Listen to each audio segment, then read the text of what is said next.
Hello everyone, it's David Swinowski here with Rubble Road Soapstone Kits. And in today's episode, we're going to be carving the small fish. So come on in and let's get a look at this and see how we carve the small fish. All right, so here we have the small fish. And we're going to have some fun carving this shape today. So I'm going to carve mine more realistically for this episode. I'm going to do some work on both sides for this. If you wanted to incorporate any movement on here, we could also do that as well. If you want to, you can also keep it straight. For anybody wondering why this would be called soapstone, it's actually the texture of this rock that gives it its name, although there is no soap in this stone. Real rock from the ground, and we won't be making any bubbles with the water here today. We're just going to be trapping the dust that we're going to be creating when we're carving this stone. So I would like to start by using the coarse mesh paper. We're going to use this, and because this is really a fabric with just some grit glued onto it, the open edges themselves aren't really that effective. So we're going to use this fabric mesh grit, and we're going to do the primary shaping with this. You might notice that it is not as gritty on the edges, but if we actually fold this sandpaper and use that closed folded edge, it's actually quite effective with this soft stone.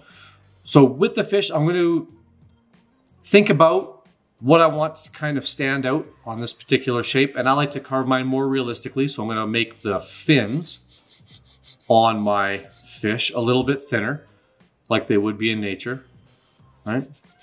In real life. So I'm going to be carving those. I'm going to try and leave the front pectoral fins wider, just as a balancing point for this particular shape. Depending on how you want this to sit, if you want to sit more forward, leave more of the stone weight in the front and do more of your carving on the back. But if you want to be more even, you kind of want to get more material removed from the front of the fish and leave a little bit more in the tail, especially near the bottom. And that'll be a great way to help balance this particular shape when displaying it. So with the soapstone, because we are only removing rock, I like to use the water here to trap all that dust. So I always make sure I give my stone a rinse, and also the sandpaper. I like to keep everything wet, and this way it really traps that dust for me. It makes it a lot easier when it comes time for cleaning up. If I want to incorporate any movement on this particular shape, you could always use your sandpaper if you like, and just draw almost like an S shape on one side or the other, just to give you some contour lines to follow when you're doing your primary shaping on here. But with this fish, what I really want is for that nice streamlined body.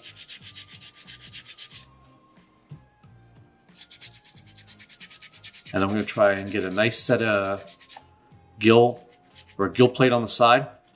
But I'm going to keep mine a bit front heavy, so I'm going to have a bigger head on this. So I'm going to remove probably more of the material from the tail area. I'm concentrating my efforts primarily on the bottom back fins and the top three to start. So I'm trying not to contact the front pectoral fins on this fish. Just going to use that coarse edge and really dig in to that stone using my thumb to kind of push that down. Some good contact, and then you're going to notice that your sandpaper will fill up with dust, making it less effective. That's why I do a lot of rinsing as I'm carving.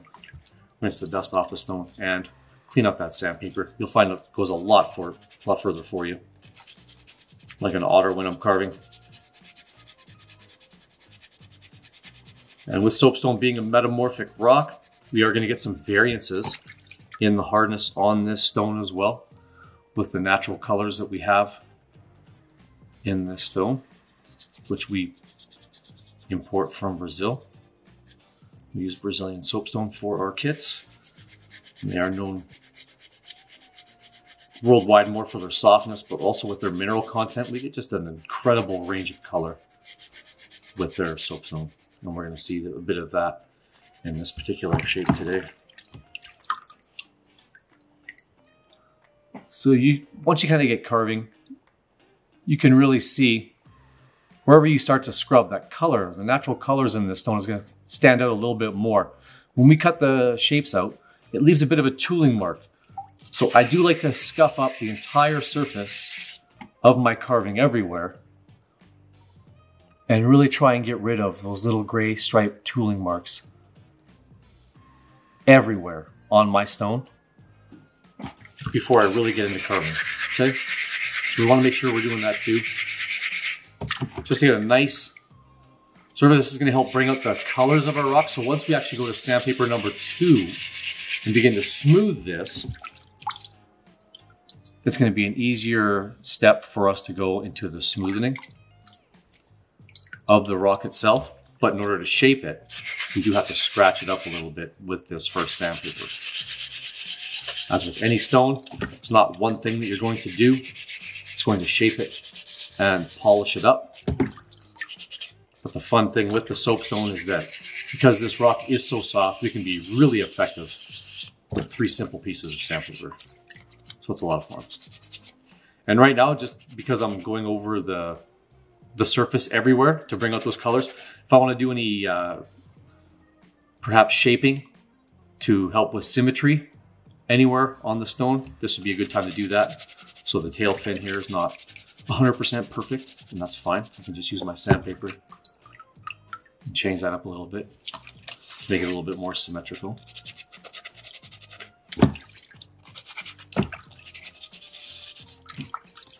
Just making sure I go every single surface. And because I will be doing a fair bit of shaping, you don't have to be super, super particular at the beginning. If you want to just get into carving and get into that shaping, that's fine as well. So you just want to make sure you're getting rid of that striping pattern from the bandsaw on your stone before you really go to sandpaper number 2.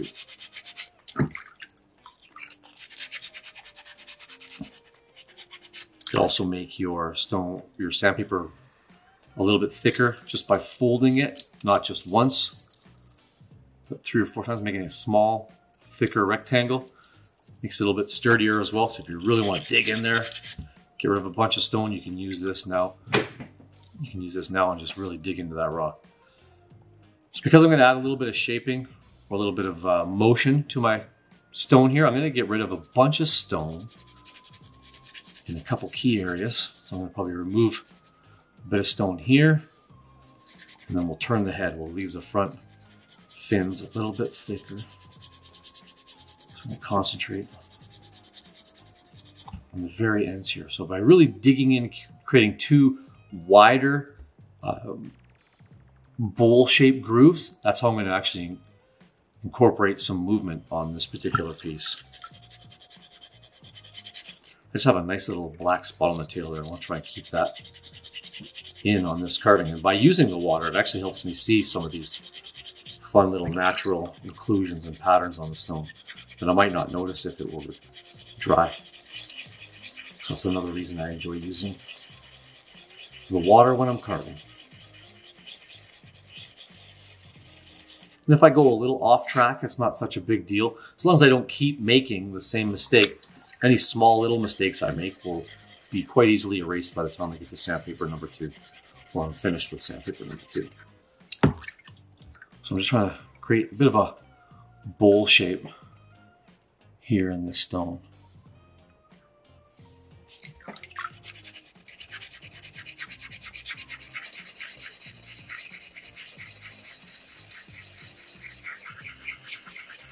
Not pushing super hard, I'm just trying to keep constant contact with the stone and the sandpaper. I'm letting the sandpaper really do the primary work on this.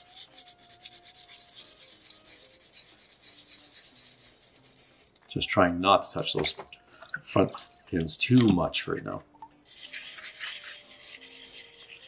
Almost creating a ramp effect down towards the tail for the tail to kind of flare out a little bit. That shows a little bit better there. Getting rid of quite a bit of stone in through here.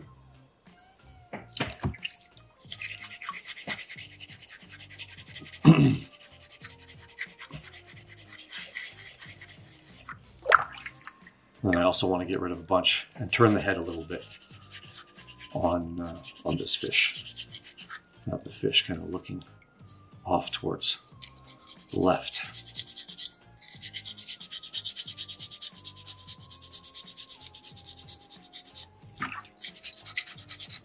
And I'm going to concentrate this more on the nose of the fish itself, because I do want that gill plate to kind of stick out a little bit just in front of those bottom pectoral fins. So I'm really going to focus more of my stone removal towards just the very, very end of the nose, and then through here. I want to leave a little bit of stone so I can leave a little bit of a raised gill plate back there.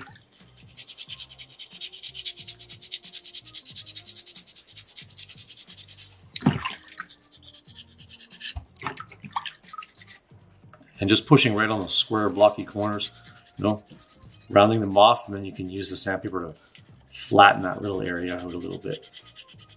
Once you've gotten rid of the, once you've rounded these edges off, then you can flatten that middle section a little bit easier.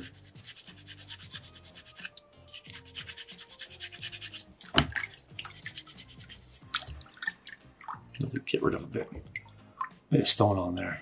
Right? So let's put in where we're going to actually have that gill plate. We can actually carve that in right now. Just give us at least a visual where we're going to go with that.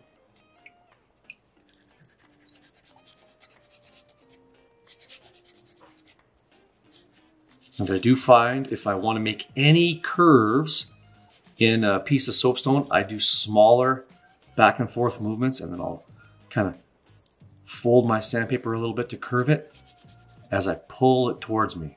I do find making curves is easier as I pull the sandpaper towards me. I'm going to push my stone out a little bit. I'll exaggerate it in this motion here. I'm just going to move them both in opposite directions and kind of create that subtle curve in that particular groove.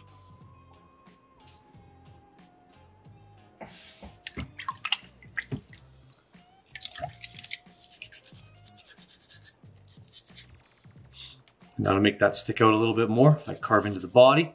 But again, I was saying I want to leave those front fins fairly wide. So I'll use the same sandpaper here.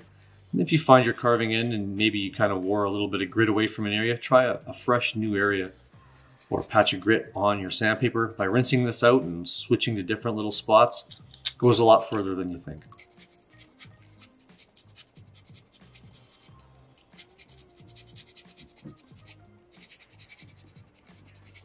I like to use my thumb with that grit and just push that small concentrated area, just really get that stone away while not carving in those front flippers.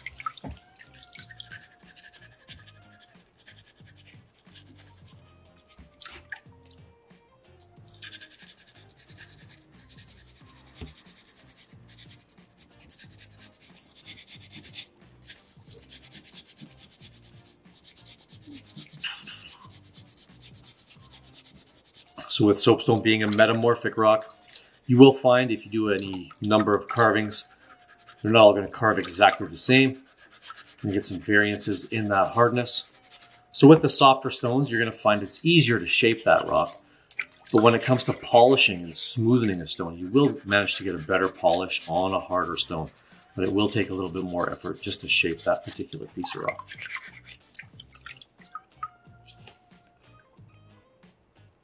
Gill plate's really starting to stick out. Let's see if I can find a focal point here for this.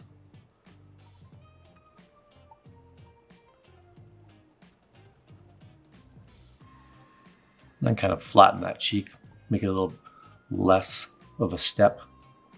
Just kind of smooth that out. Or I could leave a larger cheek, maybe on a walleye or something. Depends on the face I want to kind of have. So because the soapstone is a softer rock, and we are only using a sandpaper, I'm not too big on carving a mouth on the fish all the way through.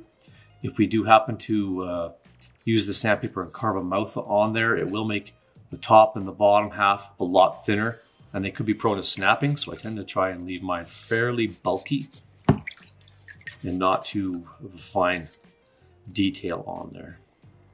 So I'm going to drag this bottom gill mark over to the other side of my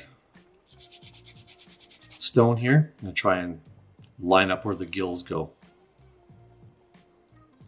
It's going to be, try and match the angle. Coming up over here. It kind of curves down. So again, smaller movements and pull. Kind of worn that grid away, so I'll just refold it.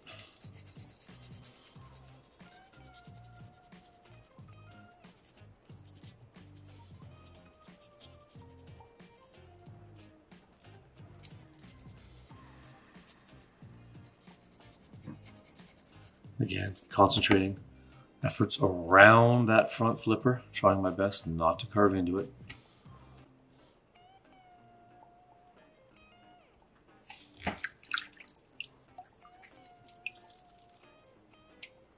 Maybe I'll try this side actually.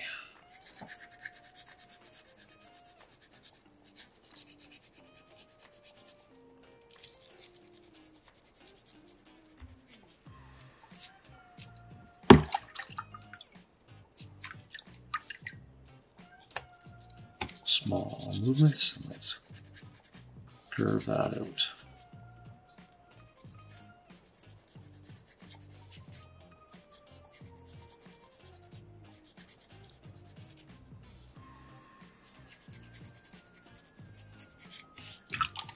And once I've got a fairly aggressive little groove there, then I can kind of see how it compares to the opposite side. And when I feel like it's pretty decent, then I can focus my work on the other back half of the fish here. I just want to make sure I know where I'm starting from. Get a couple of my separation points just kind of lined up. Okay. So now I'm going to get rid of, thin out those top ones a little bit on the top, and then those two on the bottom.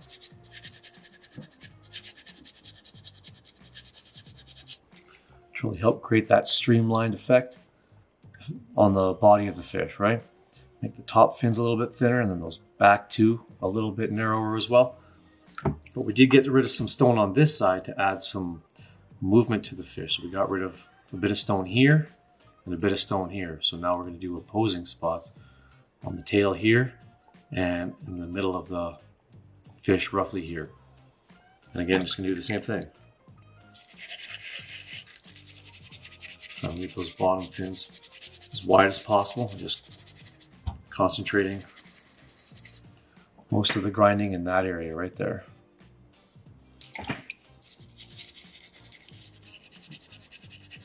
So my thumb, push, push, push, push, choo, choo, choo, choo. Just get rid of a bunch of rock.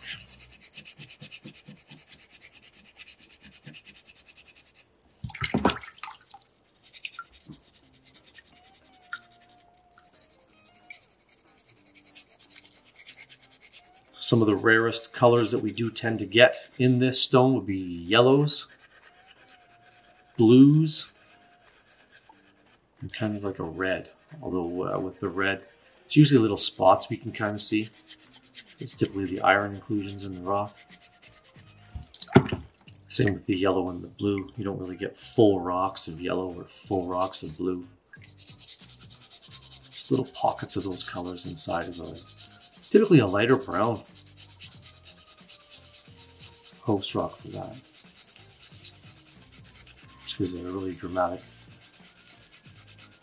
contrast in the stone, which is really beautiful. So I want to try and create a bit of a sweeping effect on the tail. So I'm curving this edge over.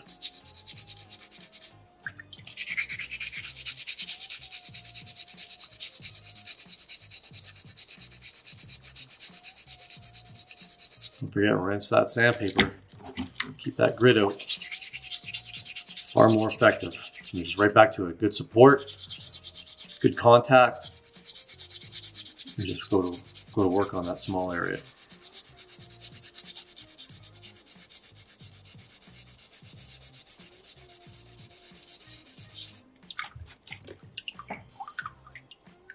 pretty rounded off right there. Quite a bit of stone, which is nice. That looks good. Looks good. So now I have a little bit of a step on this particular side, so I'll just kind of get rid of that step and just smooth that out a little bit more. Even it out.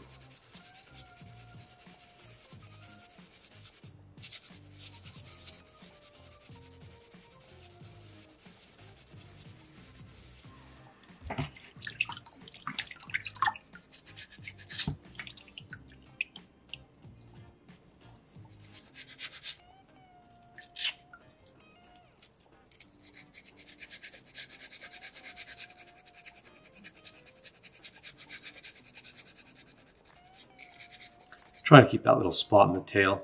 See if I can try and keep that in the finished piece.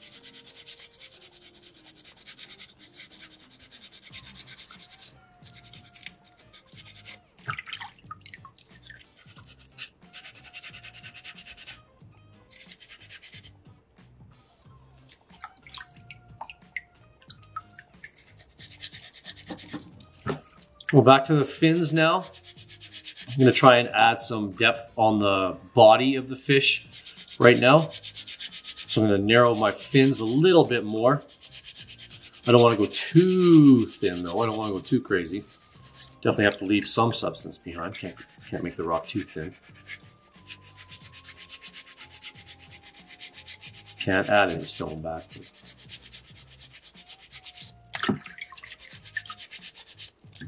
Get rid of some so the top is starting to narrow up a little bit. I still leave the tip of that fin a little bit bulky. I can even it out a little bit if I want. Who knows, I might even want to have that fin at an angle as well. I could put some motion in that one too if I really wanted to. Give it more of a curled, rolled edge. Some scooping.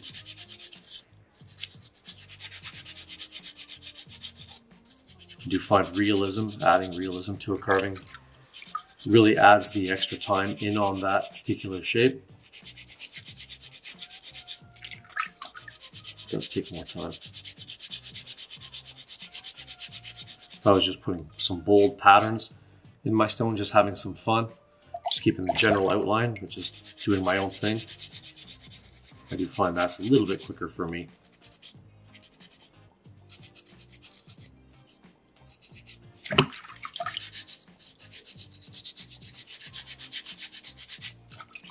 If I had a specific fish in mind that I wanted to accomplish with this shape, I'd probably use some pictures, Google or something like that. Be great. Just type in that fish and use the pictures that you think would help you best, and use one for the head and one for the fins, one for the body size scale, you know. And use that to just try your best and make your best carving.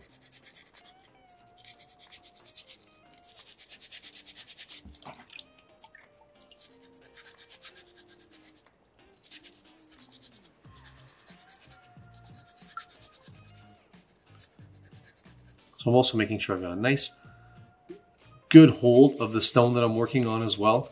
I'm not trying to crush it. I'm just trying to make sure it's nice and stable and not rolling around too much. So I want a good grip on that rock.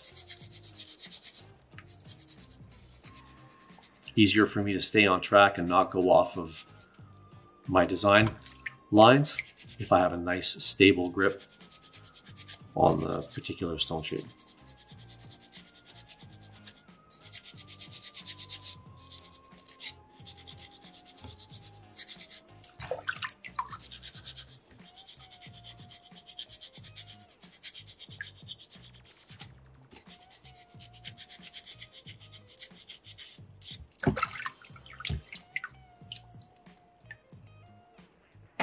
Working away, creating a bit of a ridge along these fins here, just to help the body shape kind of stand out a little bit, right?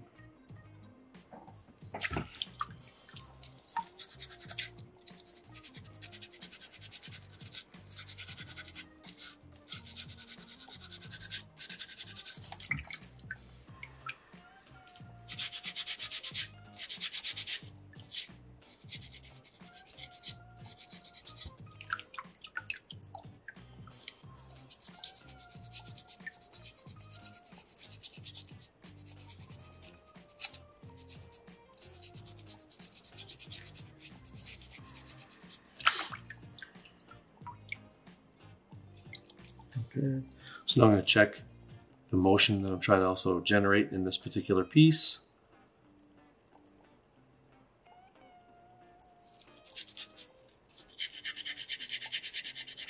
To round off the face. So now I might want to think about the jawline on this particular shape as well. If I want to create at least the line of a bottom jaw.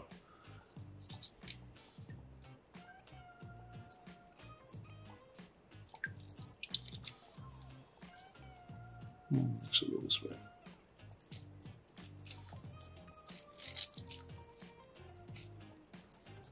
Nice fresh area. And I keep the bottom jaw a little bit wider, and then I'll just narrow the top of the head. But first I want to set my lines for the actual jaw itself. Where it's going to be.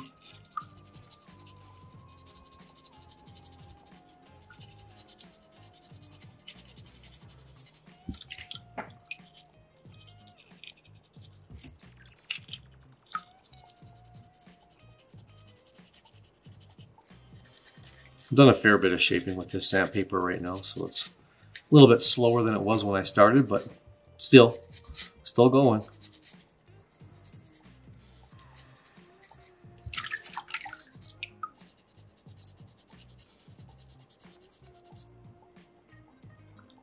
Just working on creating that a little bit of a ridge line for the bottom of the jaw. Not trying to carve into my gill plate either. Keeping it ahead of that. So you see I'm still leaving a little section there that's not really carved into.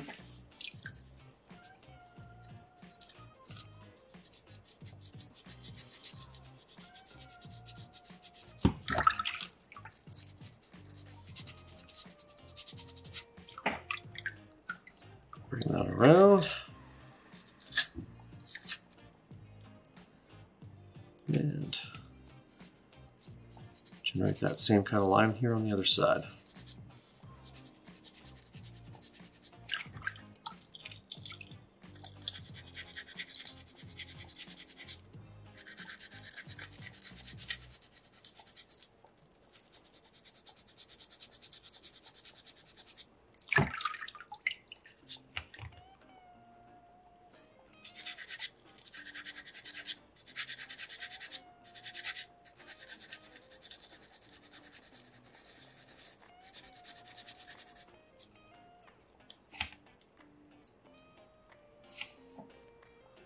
That stone, kind of almost like a little torpedo shape on the top there right now. But I'm going to get rid of a fair bit more stone up at the top here.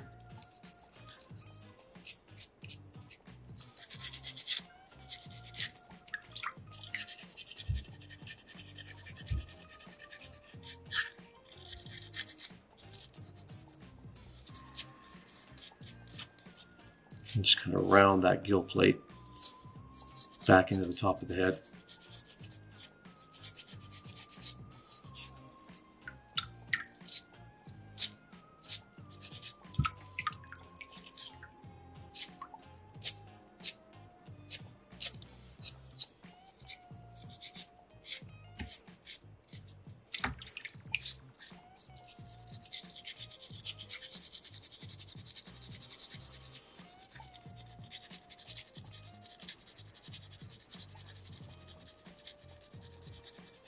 Right over the other side. Back, forth, back, forth.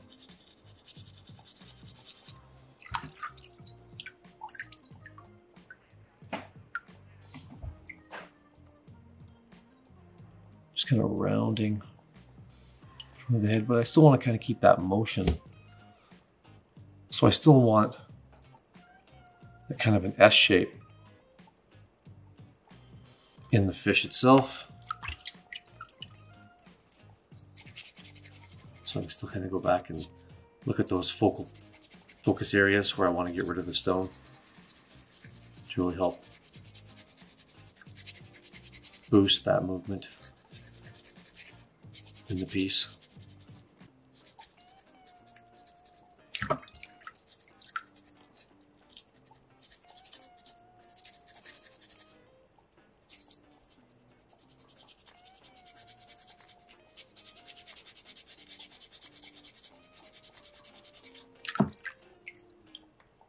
check my main dorsal fin, see if I want to kind of curve that to help amp out.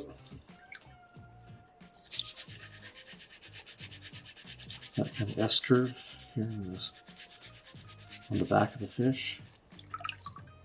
And I'll take a look at this. I'll do a couple scrubs and I'll look at it, and I'll go a couple more scrubs and I'll look at it. I try not to focus too long when I'm working on some more of the smaller finesse parts. I try not to work too much on them before I take a look, because you can change it quite a bit in just a few seconds. So I try and be thorough. I try and be really aware of what I'm getting rid of at this point in time as well. Lots of rinsing so you can see the actual surface of the rock itself.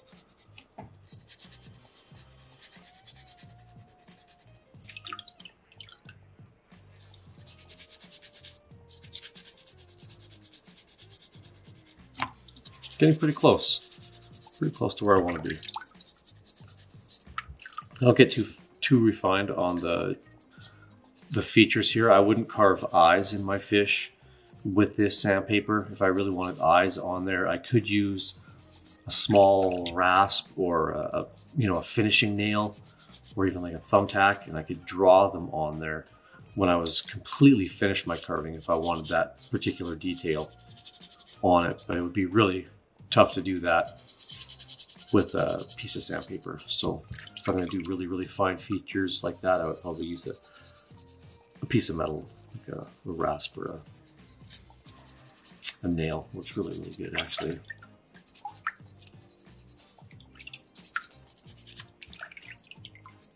I'm going to curve that bottom jaw in a little bit. This should really help by curving that bottom jaw in a little bit more. That should also help really amp out those pec fins on the front of the fish as well. You might want to just soften those corners around, or the edges around those fins as well.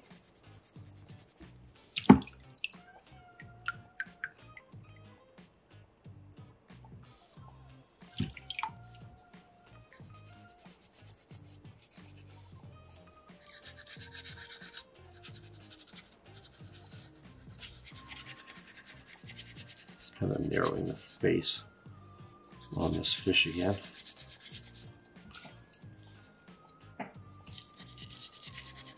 Checking it from multiple angles as I'm rinsing it off and moving it about.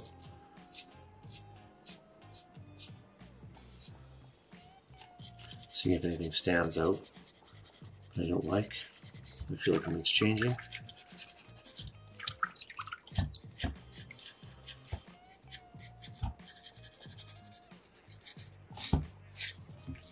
Round this over the jaw.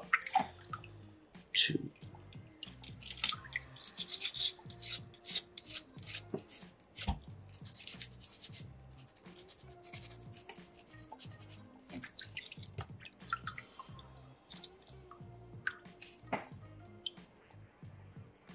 Bad, bad.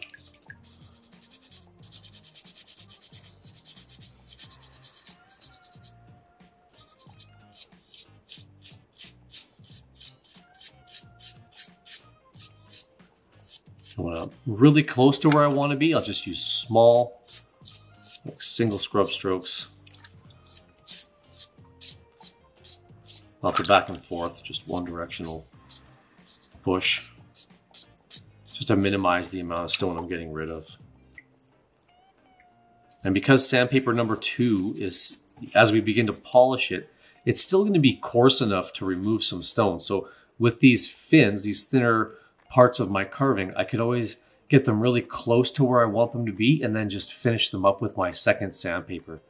That'd be a great way to do that with a little bit more finesse as well, right? And then also, once you're finished with it, then it's actually completed and done. You don't have to worry about doing any more sanding or anything to it.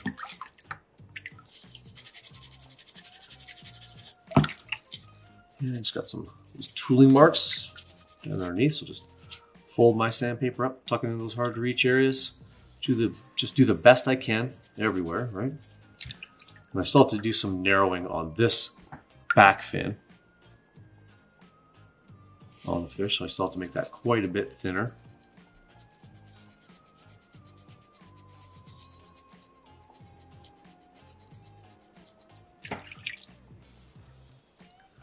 More so on this side, so I'll really concentrate on this side for a bit. Pushing with my thumb.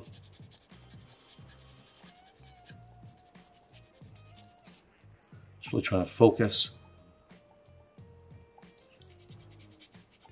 my efforts into a smaller area, right?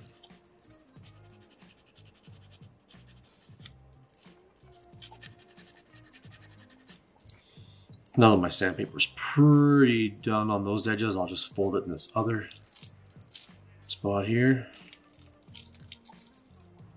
Pinch those shut. Create a little bit finer edge on that again. And then right back to it.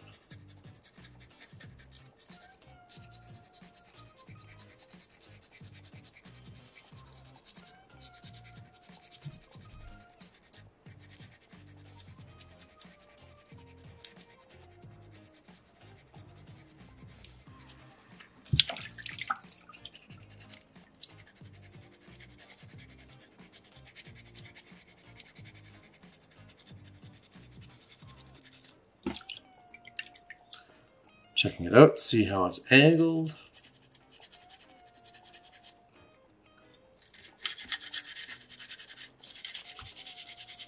I want to sweep the body of the fish around that bend as well.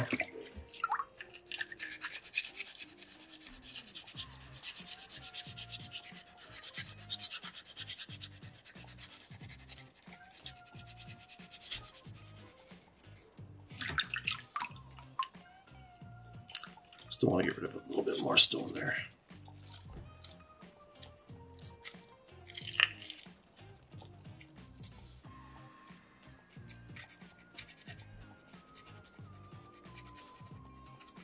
Really trying to get into that corner right there.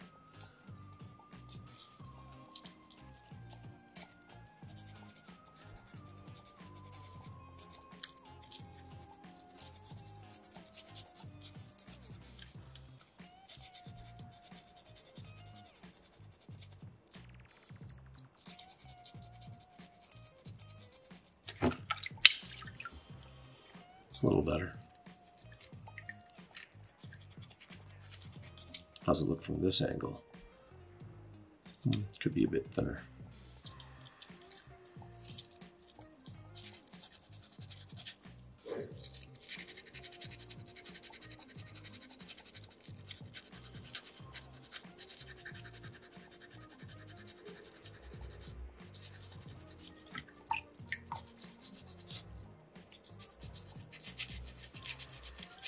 And create a little bit of a scoop on this side of the tail while trying to leave that black spot. So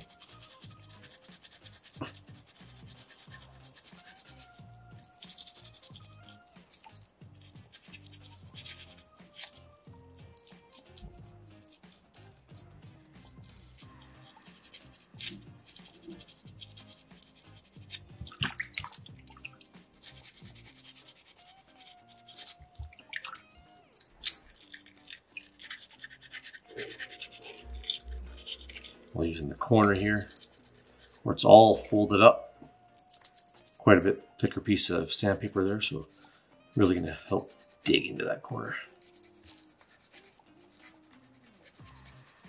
Just chew, chew, chew, chew.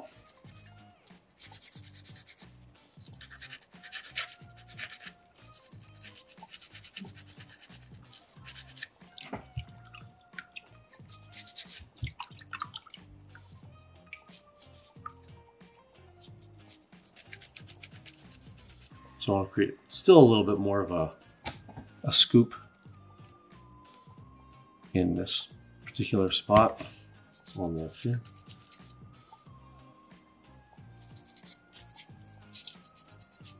I don't want to get rid of too much stone here because I don't want to wear that spot away.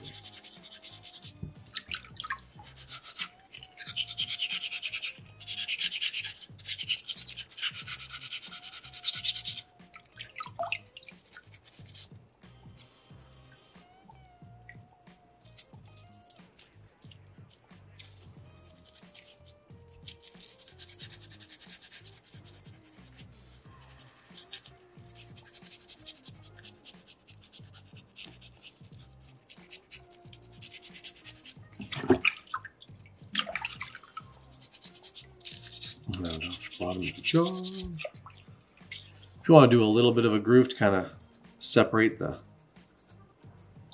gill plates a little bit, you could do that.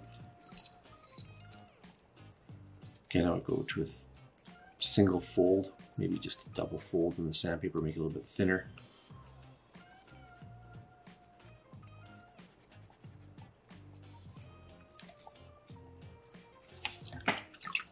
And just get rid of a little bit of rock in there.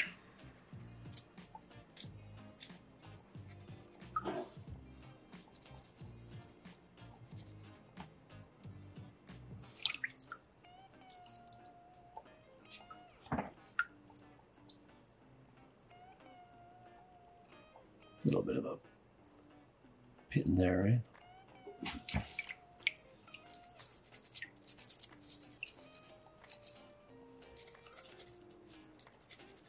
I'm pretty close to done my general shaping on this particular fish today. I don't want to make my fins too thin. I definitely have to leave some substance behind here. I can also kind of do a little bit of finishing with sandpaper number 2. So I have, you know, some definite movement in the piece. But now I want to start smoothing it out. I think I've about used this sandpaper to its maximum potential. And sandpaper 2 will do a little bit of work for us as well. So one thing I will check is the balance point, see how it's sitting or standing. Is it going to be head forward, tail up, you know? Still pretty back tail heavy, so it tends to sit or display more horizontally, which is fine. If I wanted to change that, I would just get rid of more stone, make the tail section a little bit thinner, and it might actually make the head section a little bit heavier, and it might balance that piece of stone more forward so the tail is higher up in the air. So you get a few options when you're working on these. So I feel like I'm pretty done with sandpaper number 1 here. I'm pretty happy with that. Just double checking for any deeper gouges if I have a really deep scratch in there. Let me see, I'll see if I can even pick it up. So if I have any scratches that are a little bit too deep for me to get rid of with sandpaper number 2, I'll try and bring those down a little bit, make them a little bit shallower, so I can smooth them out a bit easier here. Having a nice consistent texture all over this stone when you're finished your shaping will really help you when it comes time for sandpaper number 2. It'll make it a lot easier to start to smooth it out and get rid of any of those scratches or coarse texture that you're not wanting on your carving. So that when you're done with sandpaper number 2, the third sanding stage is actually the quickest and the easiest one. All the hard work is really done with this first stage. Once we do a nice consistent texturing of the entire surface after our shaping, then we can really get going a lot quicker in smoothing this out. You know what? I'm going to create just a little bit of a groove on the front pectoral fins. I'm going to create a groove so there's like 2 fins there. But I'm not going to go all the way through. I'm just going to carve a groove to make it look like there's 2, like there is a line of separation. But I'm not going to go all the way through the stone, because I don't want to get rid of any of the structural integrity of the, which is going to be the main base of this carving right now. I want to leave it strong, so.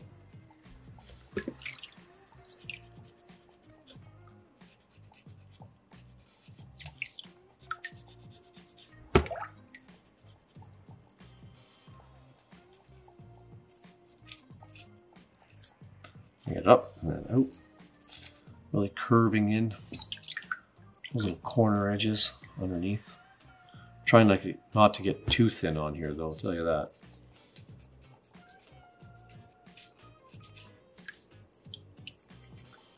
But if you do happen to have a break, just check out our tips and tricks. You can see what we do when we have an accidental break on our soapstone carvings, which if you carve enough, you're going to end up One or two here and there. Breaks happen if you're going to be a stone carver.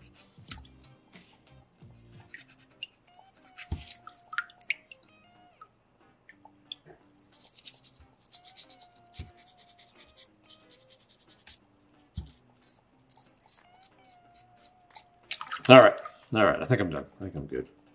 No, I'm gonna shape the forehead on this fish just a little bit more. Knowing when to stop is tougher. How far do you go? When do you stop? It's kind of a personal choice for your artist. Depends on what you're really trying to accomplish and the patterns that you're really trying to get in on the carving and the shape that you're making. More prominent you want something to kind of stand out, the deeper the surrounding material has to be carved down just to help kind of bring that out. Really make it stand out.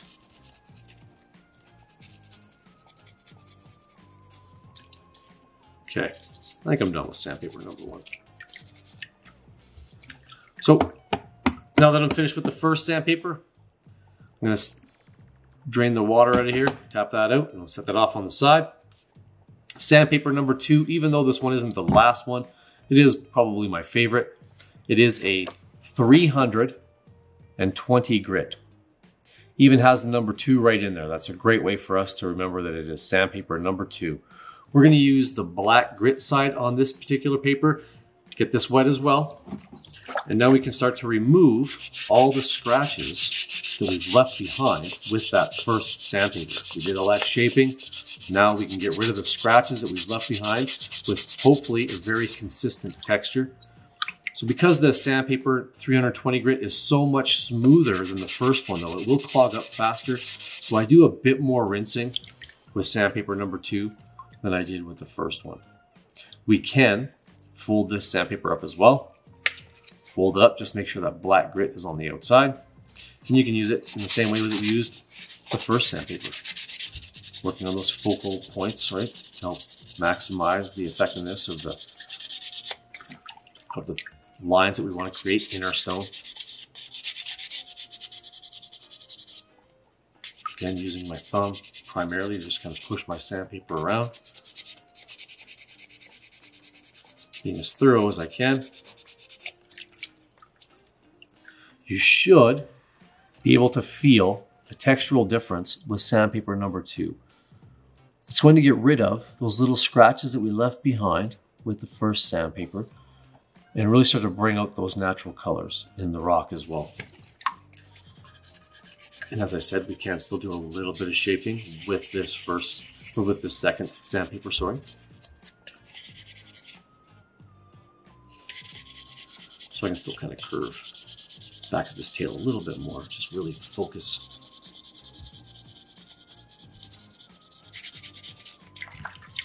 Bunch of rinsing.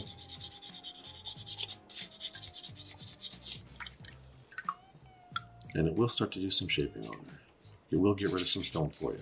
It's just not as aggressive as the first sandpaper. And that's why we do all of our hard work with that first one. You want to make sure that any patterns or any lines you're putting in there are bold enough, because once we actually do start shaping, we're sanding, with sandpaper 2 and smoothing out that surface. If your patterns aren't bold enough, if you didn't get rid of enough stone, they will erase the little patterns that you put in there. And then you would have to go back to sandpaper number 1, redo those patterns, put them in a little bit deeper, and then smooth it out again with sandpaper number 2. And I'm going to be thorough. I'm going to go everywhere on this particular shape today.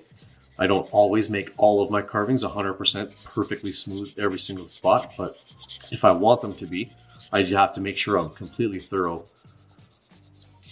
with sandpaper number 2. Getting everywhere. If I have any scratches that are too deep for sandpaper 2 to get rid of, I'll go back to sandpaper number 1, run it over lightly just to kind of shallow up or make those deeper scratches a little less deep to easily erase them with the second sandpaper. So I will go back and forth a little bit between sandpaper 1 and 2, but I do try and make sure I'm completely finished with sandpaper 2 before I go to sandpaper number 3. All the scratches that I don't want to see should be gone before sandpaper 3. The last sanding stage is a 600 grit, pretty much twice as smooth as sandpaper number 2.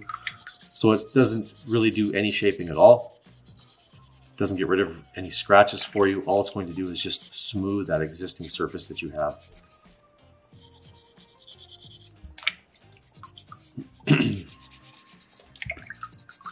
And if I didn't get rid of any of those tooling marks well enough, if I still have that striping pattern, that grayish striping pattern, I would go back to sandpaper number 1 as well and scuff them up until they were gone. One other thing I don't do when I'm on sandpaper number 2 and 3 is I make sure I don't scrub my soapstone on the bottom of my bucket as I'm smoothing it out. And that is because of that first sandpaper. You can see where I've worn some of that grit clean off of this first sanding stage, and that grit has ended up at the bottom of my bucket. So if I scrub my soft soapstone across that material or those hard little bits of silicon carbide, they will 100% put scratches back into my carving. So I do try and make sure I'm supporting it as I'm rinsing it off. And I do a fair bit of rinsing with sandpaper 2 and 3.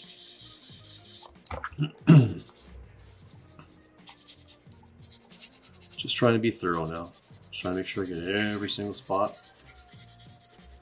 And if you're unsure about whether or not you've hit that spot with sandpaper number 2, just feel it. You know, you should be able to notice a significant difference just between sandpaper 1 and number 2. So just using your sense of touch is a great way to double check and make sure.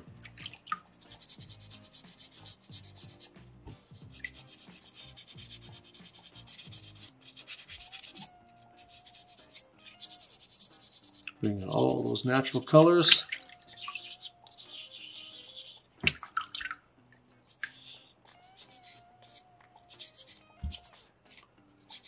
And some fun little stripes on this particular piece as well. It's looking really fun.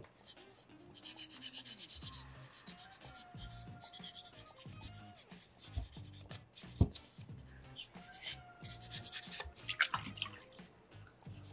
going to open this up. I'm going to actually refold it, try and make it a little bit smaller piece here. So try to tuck that in. In those harder to reach areas again, I can kind of refocus that carving in those jaw lines with sandpaper number 2 as well. Just make sure they're in there and they stay in.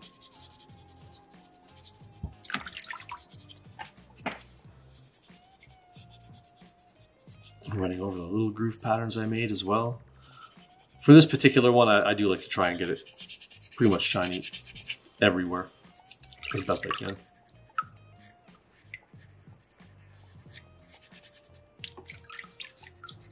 Or some of the shapes that we have where there's fur, I might leave that fur a little bit textured. I might not make that perfectly smooth.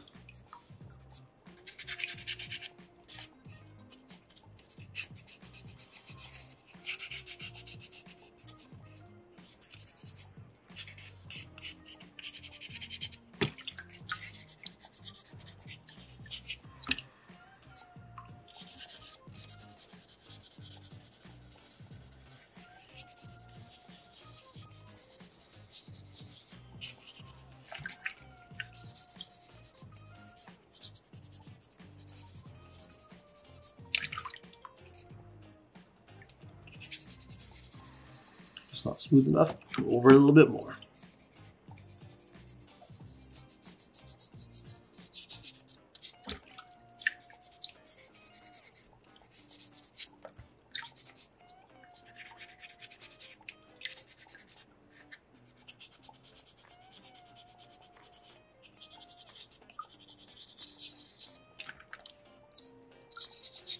Almost done. Almost done with sandpaper number 2 here. Just really rinsing it off, making sure I get the light everywhere, kind of reflecting off the surface, looking for any little spots I might have missed. I'm just doing my best to get at them right now and get rid of them. Get them out of there.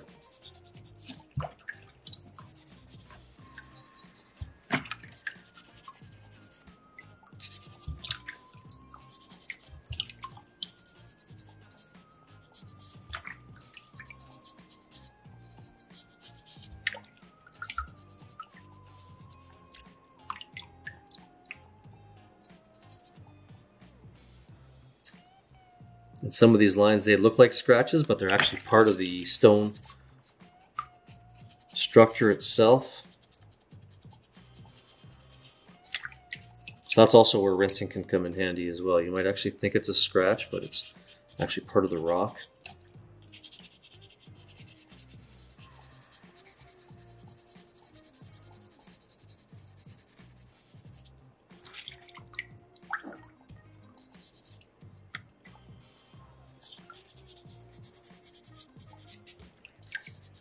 Really getting around these fins as much as I can, those front tech fins.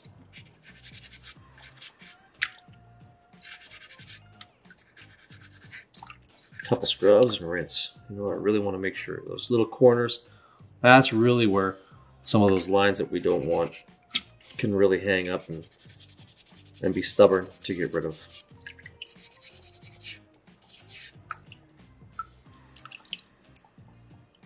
Not bad, that's all right.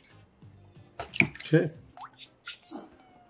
Still have some curvature to the piece. Maybe I can get rid of a little bit of stone in here, I think.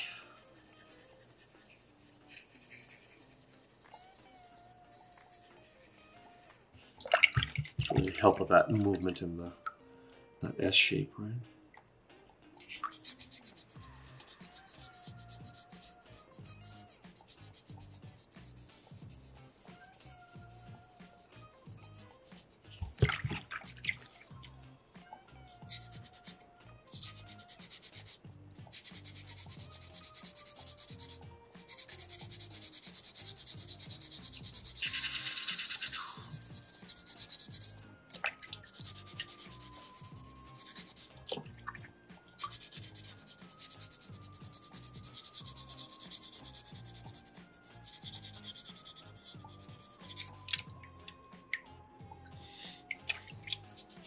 All right.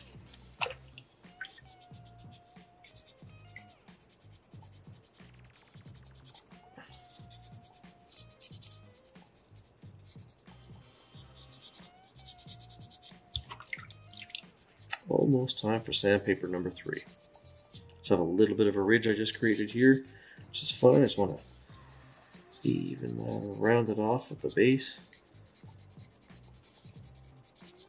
At that spot.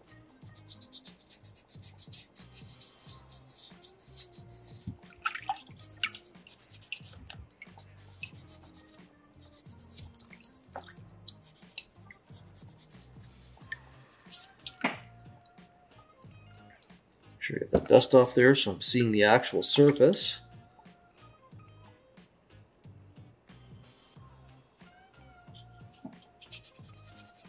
See if there's any spots where I still want to get rid of a little bit of rock.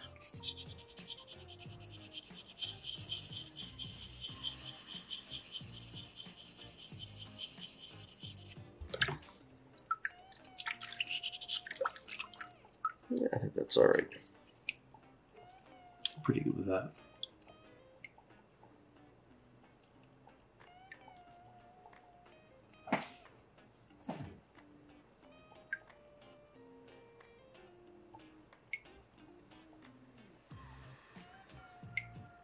So now I'm ready for sandpaper number 3, the last one. Last sanding stage. Again, we have a black grit on one side, blue paper on the other. But now the number has changed. Now it is a 600 grit. So the biggest number is the last sanding stage that we're going to go through here today. All the sandpapers are made for water, so we're going to get that one wet as well. I'm just going to start by folding this one up pretty much right away. Because I have some straight lines along the body shape, streamlining effect, I want to try and create some crisper lines on my sandpaper. So if I start those early, I'll be able to hold that a little bit easier on the paper itself. And just a quick once over. If I did a good job with sandpaper number 1, makes sandpaper 2 easier. And if I do a great job with sandpaper number 2 and I'm really consistent with that particular texture on my stone, sandpaper 3 is actually the quickest one. It's just a quick once over with this last sanding stage. Just kind of smoothing out that existing surface that we have. Not really going to do any big shaping with this at all. Not really going to get rid of any scratches. It's just going to smoothen that surface up just a little bit more. We really glass-like. You might think that, well, what if I just spent more time on the third sanding stage? What if I just sanded it for an hour or something with that last one? It's only going to get so smooth with this last sanding stage, and that's mostly dependent on how hard your stone was in the beginning, because harder rocks, they can take a better polish, so they tend to get a little bit smoother and a little bit shinier than the softer stones. But you have to be consistent with your first 2 sanding stages in order for sandpaper 3 to really be effective. That's why I always say sandpaper 1 is the most important. Does all the hard work for you. Sandpaper 2 smooths it out, starts to bring out those natural colors. And then sandpaper number 3 is just going to glass that surface up. Just make it a little bit smoother.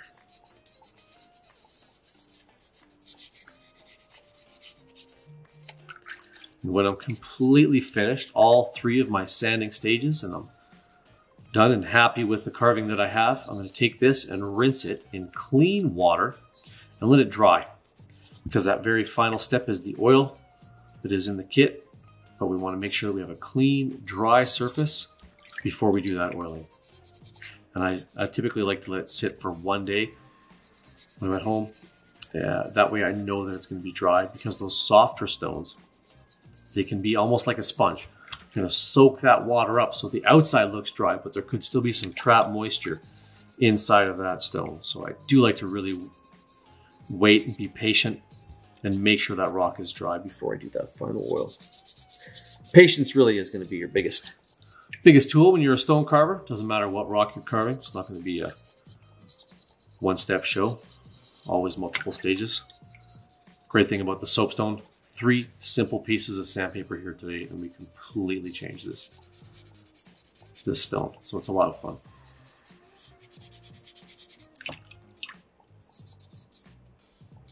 I'm pretty happy with that. It feels pretty good.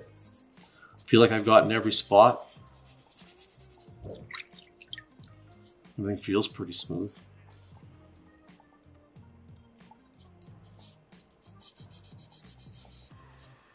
So now I'm going to go rinse this off, get it to dry before I do my final oil. I hope you like your finished fish as well.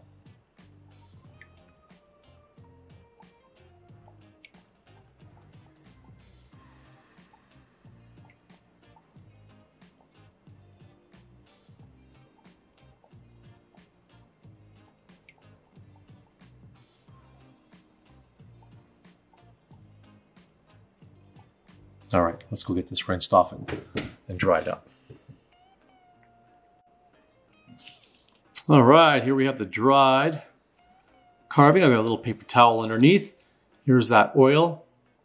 It is also provided in our kit. It's just a tongue oil, that's all it is. Nothing super fancy. Just gonna use the Q-tip in there and just paint my rock with this finishing oil. That's all I'm gonna do.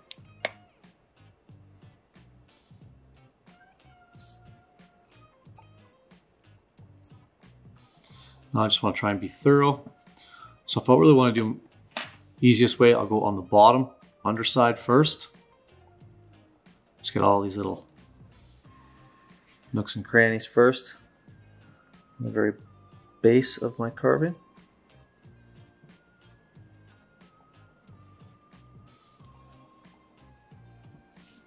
Just doing my best to get every surface caught. Every single spot there.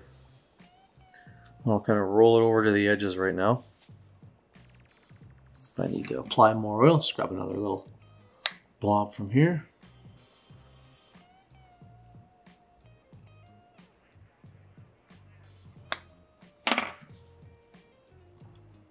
And just paint the whole carving with the Q-tip.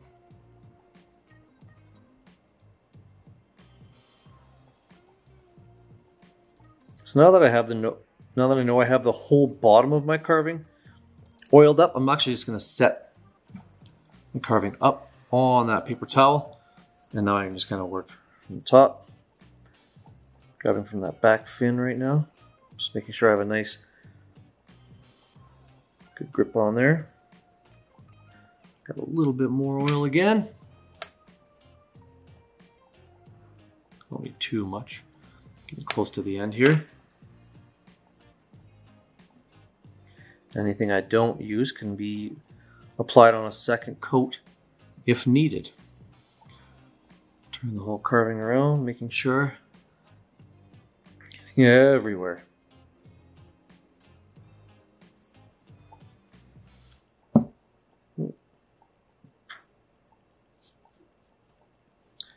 Let that sit for a second.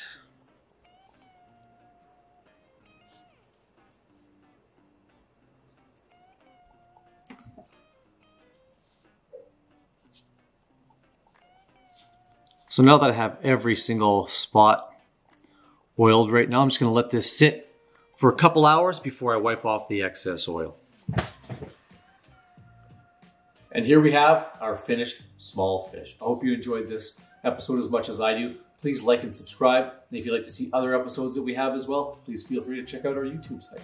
Thank you very much, everybody. I'm David Swinowski.